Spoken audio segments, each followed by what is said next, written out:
take the time to sort of try to structure things correctly from a sort of legal, financial, tax standpoint. You want to get your business set up correctly. Intellectual property. I think it's very important to get the right counseling and to get the right structure in place beneath you to have sort of the foundation to go forward.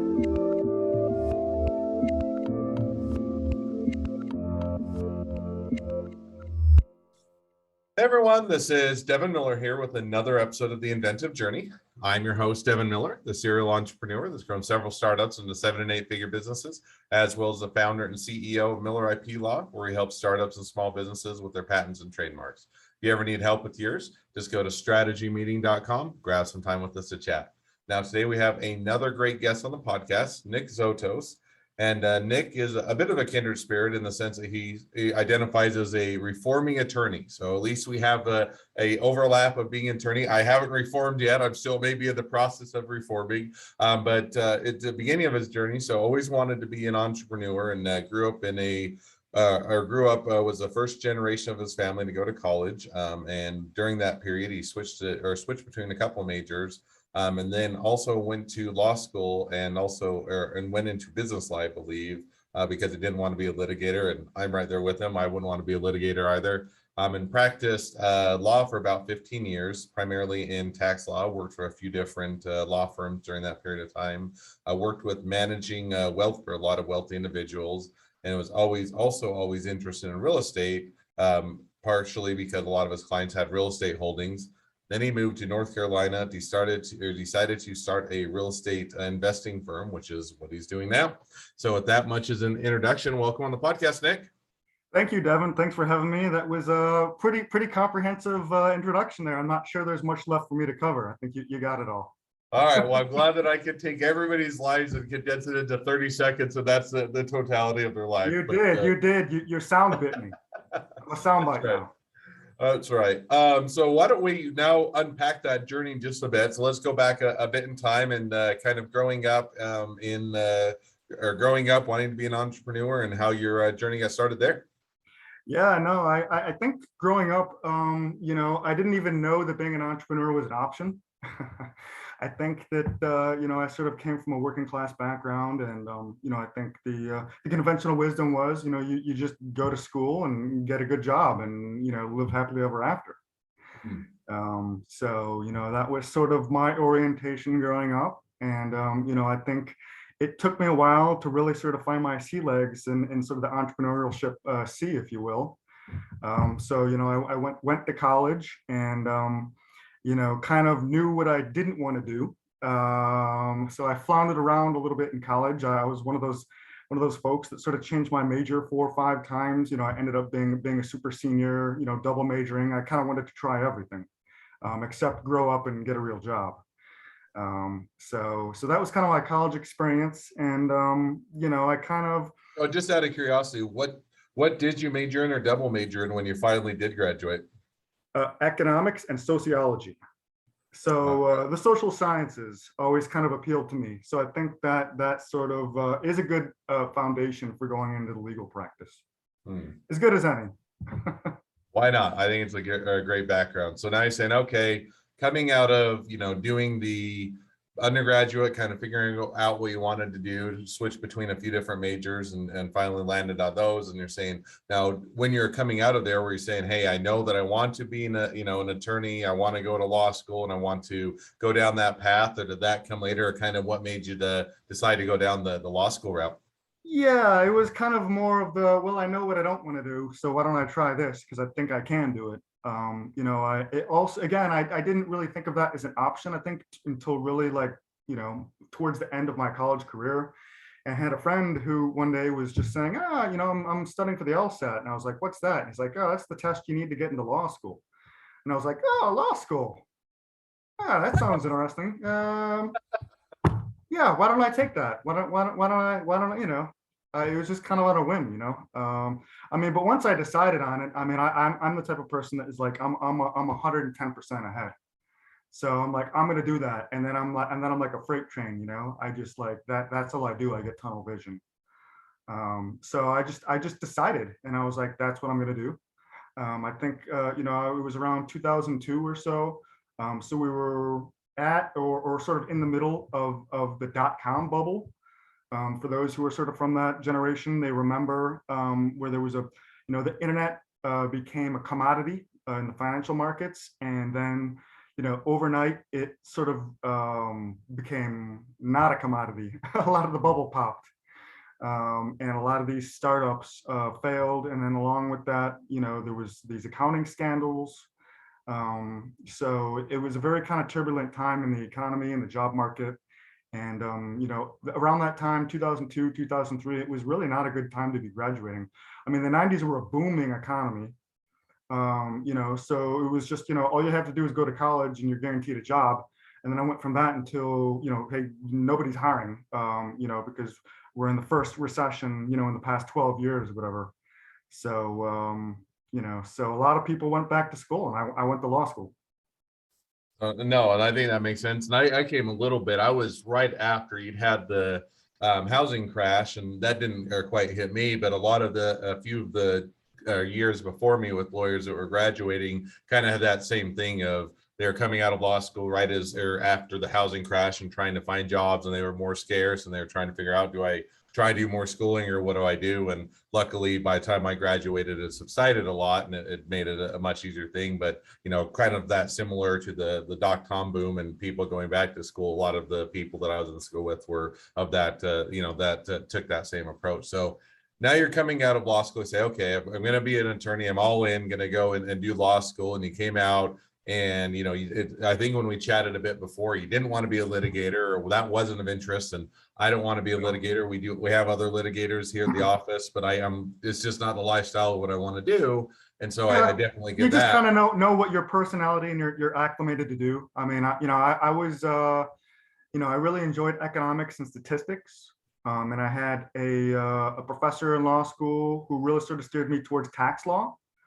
And I took all the tax courses that my law school offered, and decided to end up doing a Master of Laws in Taxation out in New York at NYU. And a professor kind of steered me towards that and said, look, if this is something that you want to focus in, this is a valuable thing to sort of develop an expertise and really hone in on your craft. So that was the route that I went. No, and that makes sense. And I think it's a good area of law. Taxes, as long as the government's around, there's going to be taxes. And you're saying, hey, I like, statistic, I like economics, I like the numbers and those type of things, that it can be a great fit. And you did that, I think, for a period of 15 years. Is that right? Yeah, so I graduated from law school in 06, and then the LLM program in 07. Went to go practice with a firm in New York City, in Midtown Manhattan. Well-established firm. Fortunately, I was able to sort of hit the labor market right before the Great Recession and the real estate crash. So I was able to kind of have a year or two under my belt when that happened. And it really, I remember I was in New York at the time in 2009 when Lehman collapsed, and I was working down the street from Lehman, and I remember seeing the people file out of Lehman Brothers. They went bankrupt. They were the first big, huge bank to go bankrupt, and it was a big deal. And I was there, and I saw it, and it was a scary time. Fortunately for me, I mean, I sort of had a couple years under my belt, and I was at a well-established firm that had a solid base of clients, so I was able to sort of weather that storm in terms of the labor market. But I'm well aware of a lot of law school graduates from 2009, 2010, 2011. Law firms just weren't hiring, period. In New York, there was basically like a 3 to 4 year hiring freeze where they just stopped hiring associates. So it was a really tough time. And, I was fortunate to sort of just be lucky to have landed on my feet, but sort of before all that turbulence there. So I just kind of stayed put. I said, the economy is really rough. I'm very fortunate to have sort of a stable role here with a stable firm. So I just sort of put my head down and just kept working during that period. And, I had to make adjustments as well, because a lot of the corporate deal work just completely stopped. It completely dried up. There were no deals. Banks were not lending. Nobody was doing deals. So I actually had to reposition my practice a little bit and pivot to, that's the thing that you sort of recognize being in practice, and being an entrepreneur, is that you have to pivot, you have to adjust to, whatever the market demands are, whatever the client demands are. So I pivoted from focusing on sort of pure corporate, and transactional tax to doing a lot of estate planning, because folks were still doing estate planning because there were still folks with estates that needed to do planning. And fortunately, I was at a firm where we had that sort of very well established, well-heeled client base that had a demand for that. And my tax background sort of fit into that as well. So that was one of probably the many pivots in my career there, when I was practicing in New York. Now you're practicing, and it definitely makes sense. You make that, that pivot, and it's one where you have to adapt as the the world that changes around you, and so you get into a bit more of manage, as you're getting into that kind of managing wealth for wealthy individuals, helping on the tax side and maybe a bit on the estate side and whatnot. I think as we talked again before, you'd also became interested in real estate, and I think you mentioned at least partially because you saw a lot of your clients had real estate holdings. Is that right? Yeah, that was very eye-opening for me because I hadn't really necessarily been exposed to that before in terms of just the private wealth, and frankly the vastness of it. I think in New York City, particularly in Manhattan, I mean, we were a Park Avenue law firm, and a lot of Park Avenue clients, and a lot of generational wealth. So that was definitely kind of eye-opening, to sort of be exposed to that early on in my practice. And I learned a ton. Like I said, worked with a lot of very wealthy families. A lot of them had real estate holdings, real estate investments, and so forth. So, having my tax background and sort of being exposed to that type of clientele, I just sort of soaked it up like a sponge. It was I've always been sort of very sort of intrigued, if you will, inquisitive about how things work. So I just loved sort of getting under the hood, sort of see how the sausage was made, if you will. It was really an insider's view, I mean, as their tax attorney, and you really sort of almost know more about their financials than they do. Certainly the legal side. Absolutely. Maybe not as much how they do it, but at least what they're doing and on the legal side. So no, I think that definitely provides an interesting insight. And so now you're saying, okay, I can start to want to know how things work and kind of how the the sausage is made, so to speak, and start to get into real estate. Now, did you start to invest yourself? Did you start to invest with others? Did you just kind of watch from the sidelines, or did you just make the leap and say, okay, I'm gonna leave the legal practice, I'm just gonna one day I woke up, I'm tired of the legal practice, and I'm gonna start doing real estate investing and going down that route? Or kind of how did you make that transition? Yeah, it was definitely a transition. It's been a lengthy process. I think it kind of started with sort of the awakening and the education, and then I mean, being an econ major in statistics, and a tax attorney. I mean, in focusing in wealth building. I mean, my whole career was dedicated to building wealth and preserving wealth. So right, so that's sort of the orientation of my thinking. So I've always appreciated the investing. I've always had sort of, an investing mindset. It's really a mindset, and of sort of leveraging what you have to trade up for more, if you will, and sort of having a vision of what you could achieve. So very early in my career, I started saving, as much as I possibly could to start investing. I lived well below my means for many years, didn't drive a car, didn't take a lot of vacations. I had a lot of student loans, like a lot of folks who graduate from law school. And New York is not a very inexpensive place to live. So I lived very, very below my means for many years in order to sort of save for my first investment. And then I made my first investment in Long Island City in Queens. I think it was around 2011, around that time. And, again, it was sort of, I like to think that I have a knack for timing things right. A lot of things in investing, in life, it's all about timing. So it's sort of seeing what is there and visualizing what could be there. So I was looking to make some investments, and I just, felt that, it's kind of one of the things that I like about real estate is you just know it when you see it. I'm not very big on the stock market. That's not my thing. I know a lot of folks who are into that and make a lot of money doing that. But real estate has just always made sense to me. And when people ask me, what's the best thing to invest in, I always tell them whatever makes sense to you. Because then you're gonna be invested in it. You're gonna understand it. You're gonna be comfortable with it. It has to fit your appetite for risk. It has to be something that you understand. So for me, that was always real estate. So that was just a matter of time. I was just always wired for that.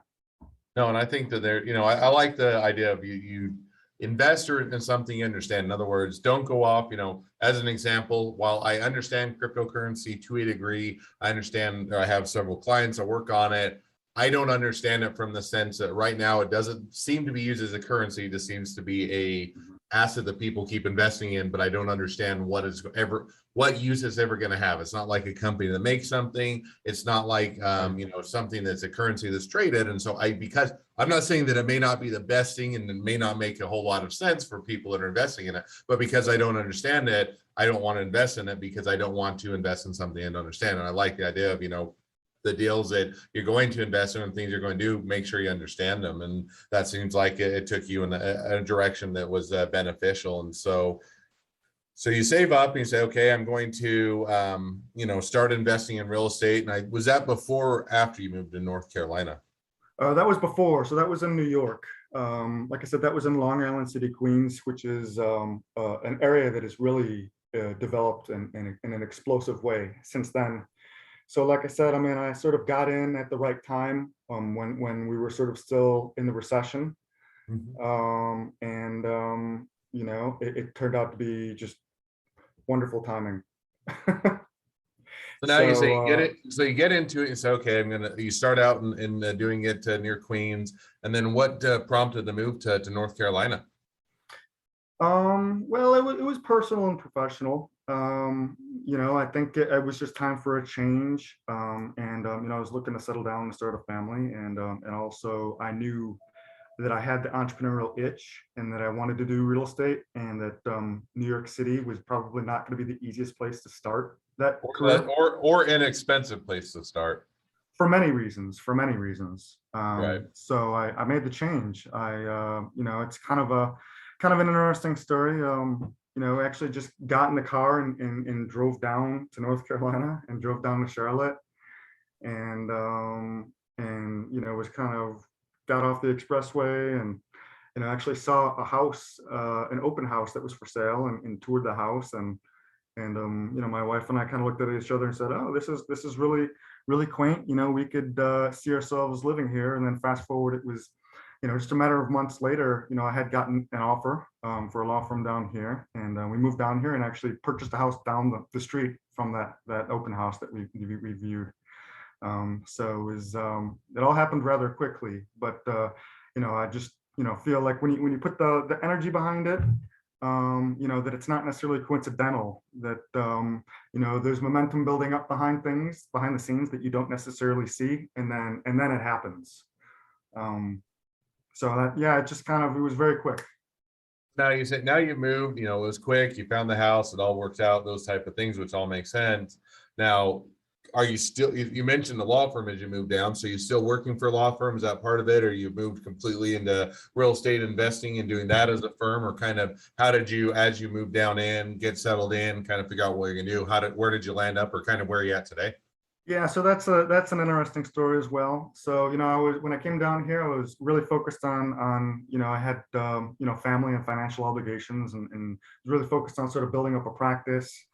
Even though I sort of knew ultimately, long term, that I still wanted to do this entrepreneurial thing. I wanted to do real estate.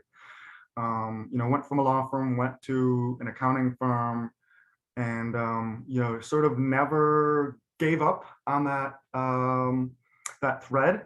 And I'm a big sort of believer in the law of attraction, and that if you really put energy into something and action to it, that sort of the universe will create opportunities for you, but you have to be looking for it. So literally one day I was walking down the street thinking about, I was really kind of racking my head about what's my next investment going to be, because I was just always, what's the next thing? What's going to be my next investment? How am I going to make this happen? Right. And I was literally thinking about that walking down the street, and I saw one of my neighbors was building a pool house in their backyard. And it was like a light bulb went on in my head, and I had an epiphany. And I was like, I've got a really big backyard. I bet I could build a house in my backyard. Just kind of, without even thinking. And then I was like, actually, I probably maybe could actually build a house in my backyard. So I went back and researched my deed. Being an attorney, I sort of knew how to do the legal research, researched the zoning laws, and I actually found out that my house was sitting on sort of what used to be 2 lots, but it was straddling the lots.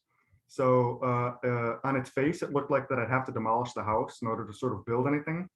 And I talked to a surveyor about it. I talked to a couple of zoning attorneys about it, and they basically sort of laughed at me and said, you can't do that.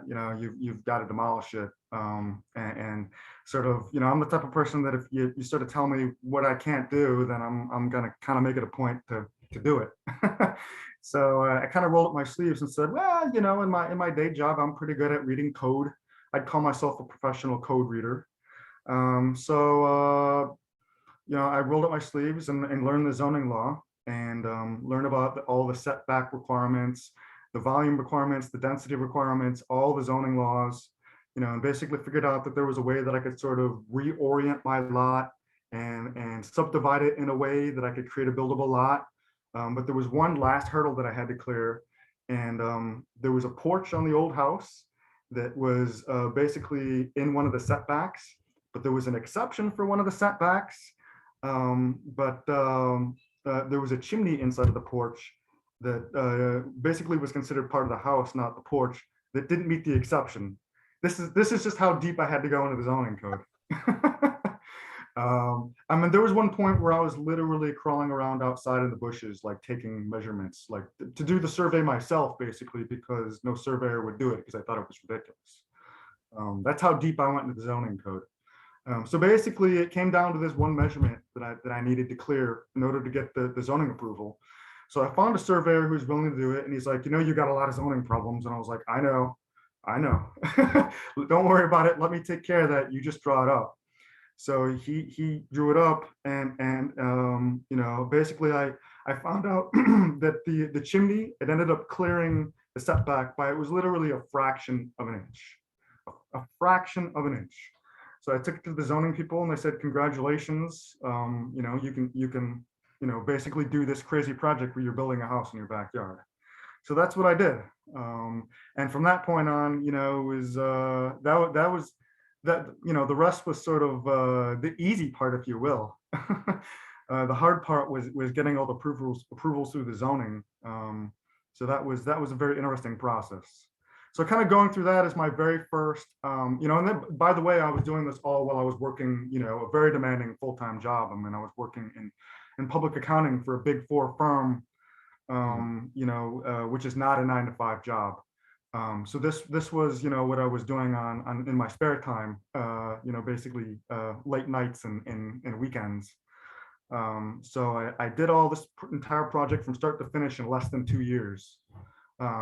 So I kind of figured, okay, if I can do that, part-time, let's see what I can do when I put my talents and abilities to what I really want to do sort of full-time. And it was kind of like another one of those things where the universe was telling me something and everything came together at the same time. And so I finished building my new house, and moved into it, and was, getting ready to sell my old house. And then COVID hit, right when I was doing that. So I had to sell my house during, right, literally the first week when it was like in March of, I guess it was, what year did COVID come out? 2019, 2020? I don't know. It seems like it's been around forever. I think it was 2020, probably. 2020. We'll go with 2020. Trying to move into my new house, list my old house for sale. This was like when there was a ban on, like, you couldn't like show your house. I ended up doing that. selling my house. I took that money and paid off all my law school loans. And then that same week, ended up, leaving my practice and jumping into this full time, because I basically felt like, um, me sort of following my passion for what I wanted to do had put me in that position, and that I sort of felt obligated that now the universe was sort of telling me that this was my opportunity, to really go for it, to try. So I just haven't looked back since. Haven't looked back since. Well, sounds like it was a great opportunity, and it worked out well. And it was definitely kind of a lot of times when you jump in, dive in, get going, then you never want to look back because you enjoy it too much. And so it sounds like you certainly have the opportunity to find your passion. So that's a great journey, and it kind of takes us a bit to where you're at today. So with that, it's a great place to transition to the two questions I ask at the end of each podcast. Now, just as a quick heads up for the listeners, we are doing the bonus question as well. We'll talk about a little bit about your intellectual property question. But before we go to the bonus question, the normal two questions I always end the podcast off are, first question is, along your journey, what was the worst business decision you ever made? What did you learn from it? The worst business decision I ever made. You know, Part of me feels that that there's no such thing as a mistake, that they're all learning opportunities, learning experiences. And that everything that I've been through has sort of put me in the position that I'm in now, and you just sort of have to go through the growing pains. Okay, well then Um, I'll reframe the question. What was the hardest learning experience that you had? well, I was going to give you a mistake. All right, then give me the mistake. I just didn't know if you were playing the attorney card. No, I'm getting to it. All right. But so being somebody who is I'm not a sales or marketing guru, and being an entrepreneur, sales and marketing is fundamental to any business, right? I mean, I'm always looking for partners and investors and deals. So I'm not trying to be any sort of social media wizard or anything like that, but sort of being a neophyte, if you will, to social media and building an online platform. And I definitely spent a lot of money in that area. And one of the areas that I really knew very little to nothing about was like SEO, search engine optimization. And to be honest, I spent quite a bit of money to invest in doing a lot of SEO optimization. And what I've learned is that it's really more of an art form than a science. But those are the things that you learn when you try, I guess. But some things I guess as an entrepreneur, if you've got some budget, it's easy to sort of throw money at it and try to solve it. And you learn the hard way sometimes. No, I think that, in SEO, I love SEO on the one hand because you can, you're not, once you get it there, you're not having to pay for the traffic all the time. It makes sense. On the other hand, it's as much of an art form, takes a lot of time to figure it out. If you figure it out, and then it seems like about the time you figure it out, they change the algorithm and you have to adjust to it. Yeah. But I think that, it's one of those where it is enticing, and I think there's benefits to it, but you also have to be careful because it can be a black hole of money. It can be a black hole. Exactly. Well, now, or with that second question, I always ask, along your journey, or if you're talking now, I was gonna repeat this. The first question, I almost already did that. So, second question is if you're talking to someone that's just getting into a startup or a small business, what'd be the one piece of advice you'd give them? Oh boy, that's a really good question.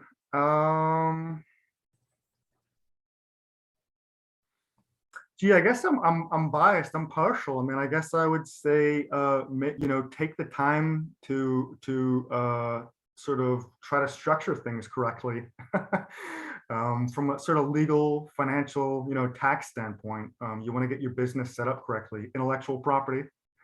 I think it's very important to get the right counseling and to get the right structure in place beneath you to have sort of the foundation to go forward.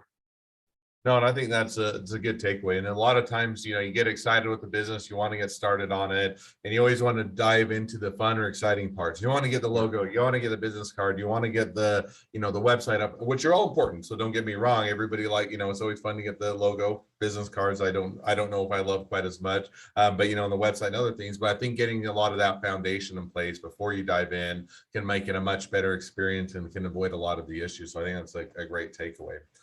Well, before we dive to the bonus question, first of all, thank you for coming on the podcast. It's been it's been a pleasure. Now, for all of you that are listeners, if you have your own journey to tell and you'd like to share your journey, feel free to go to inventiveguest.com, apply to be on the show. A couple more things, make sure to look or click subscribe, share, and to leave us a review because we want to make sure that everyone finds out about all of our awesome episodes. And last but not least, if you ever need help with patents, trademarks, or anything else with your business, just go to strategymeeting.com.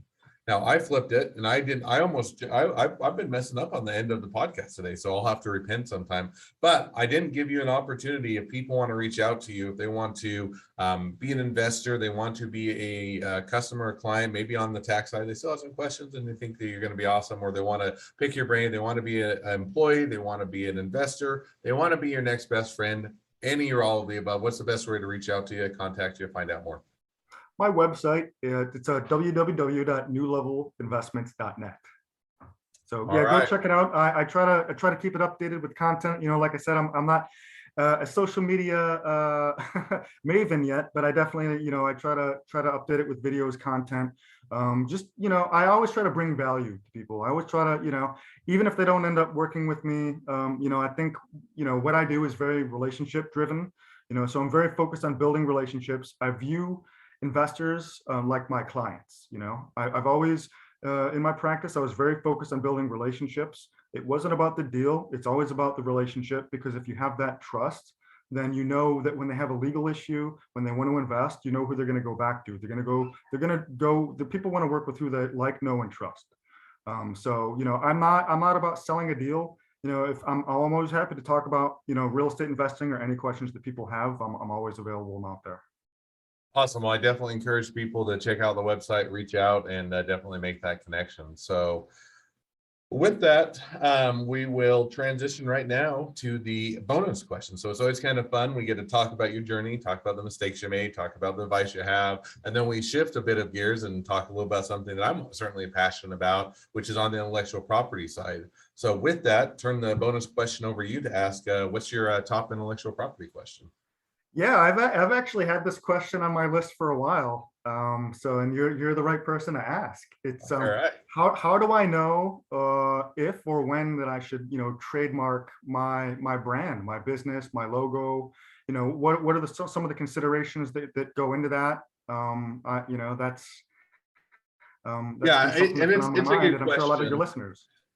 No, I think it's a good question. It's one that comes up and people often have that. And I don't know that there is a hard line, bright line, you know, one size fits all kind of a rule. But the easiest way or the best way that I found is the analogy is, you know, if you're building a business, if you're building a brand and it's reaching the point, it doesn't have to have reached the point. You do want to do it before it reaches a point, but you're saying, hey, it's reaching the point where it's going to have kind of an ouch factor. In other words, if you had to change your brand, if somebody came along and sent you a cease and desist letter, or you found out that you're infringing someone's brand, or somebody came along and copied your brand and you had to change it. In other words, and you said, hey, if I had to go through that exercise, it's going to hurt. And, you know, I put a lot of time, money, and dollars behind it, or marketing, or, you know, a lot of brand and reputation. If you're getting to that point to where it has that intrinsic value to where it would hurt or it would have that ouch factor, then it's time to get that protected.